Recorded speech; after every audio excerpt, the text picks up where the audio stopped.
আজকে আমি শেয়ার করব গাজর গ্রেট করার ঝামেলা ছাড়াই প্রেসার কুকারে খুব সহজে কিভাবে গাজরের হালুয়া বানাবেন।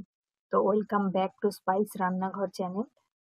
যদি রেসিপিটি ভালো লাগে তো অবশ্যই লাইক করবেন, আর আমার চ্যানেলে নতুন এসে থাকলে চ্যানেলটি সাবস্ক্রাইব করবেন।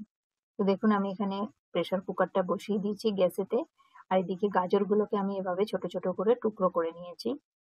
তো আমি গাজরের টুকরোগুলোকে প্রেসার কুকারের মধ্যে দিয়ে দিলাম, আর এরপর দিচ্ছি অল্প পরিমাণে জল। খুব বেশি জল দিতে হবে না যে গাজরগুলো ডুবে থাকবে, সেরকম পরিমাণে জল দিতে হবে না, অল্প জল দেবো যাতে 2 থেকে 3টে হুইসেল দেওয়া যায়। তো এবার একটা খুন্তির সাহায্যে একটু ভালোভাবে নাড়াচাড়া করে সমানভাবে করে দিলাম গাজরগুলোকে। এরপর ঢাকা দিয়ে দিচ্ছি। এরপর 3টে হুইসেলের পর যখন অটোমেটিক প্রেসারটা রিলিজ হবে তারপর আমি ঢাকনাটাকে খুলছি। দেখুন, এখন কিন্তু আমি খুন্তি দিয়ে যখন আমি হালকা করে প্রেস করছি তখন কিন্তু গাজরগুলো ভেঙে যাচ্ছে। তো ভালোভাবে গাজরগুলো সেদ্ধ হয়ে গেছে।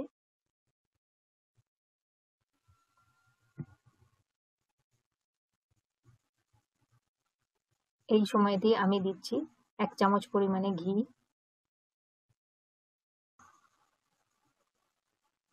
ঘি দিয়ে ভালো করে একটু নাড়াচাড়া করে মিক্স করে দেব।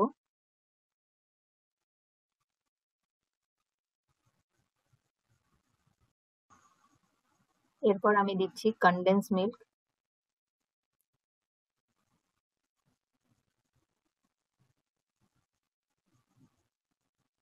তো এই ক্যানেতে যতটা কনডেন্স মিল্ক ছিল তার প্রায় আমি হাফ পরিমাণ কনডেন্স মিল্ক আমি দিলাম। তো আলাদা করে কিন্তু কোনো রকম দুধ লাগবে না, এই কনডেন্স মিল্ক দিয়ে কিন্তু খুব ভালোভাবে গাজরের হালুয়াটা রেডি হয়ে যাবে।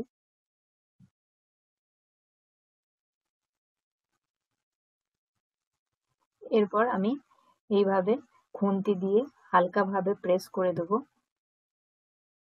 প্রেস করে দিলেই কিন্তু গাজরগুলো ভালোভাবে টুকরো টুকরো হয়ে একদম ম্যাশ হয়ে যাবে।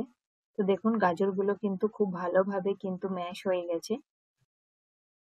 এবার আরো একটু ভাজা ভাজা করে নেব যাতে হালুয়াটা ড্রাই ড্রাই হয়ে যায়।